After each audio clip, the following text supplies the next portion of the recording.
Mortgage applications rebounded following 2 straight weeks of declines. According to the Mortgage Bankers Association, they rose nearly 3% from the prior week as borrowers moved to take advantage of low mortgage rates. And much of the home mortgage activity was due to refinancings and not new purchases. But there are still some homeowners who haven't taken advantage of these historically low rates and are paying a rate above 5%. Diana Olick takes a look at why.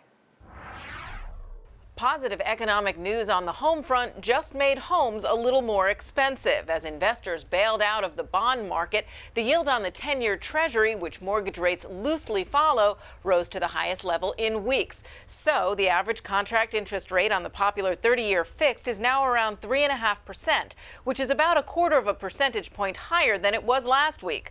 Last week, rates dipped a little on fears in the European banking community, but Matthew Graham at Mortgage News Daily says the potential for a European taper tantrum like we had here in 2013 will inevitably create an uptrend in rates, which may have already started.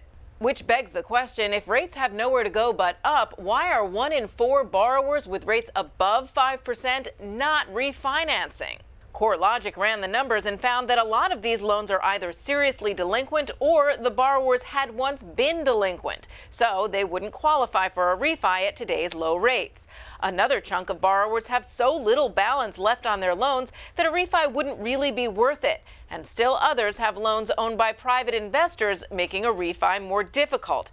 That leaves 13% of eligible borrowers with rates above 5% that could save a lot on a monthly payment. The question, of course, is why don't they? For Nightly Business Report, I'm Diana Olick in Washington.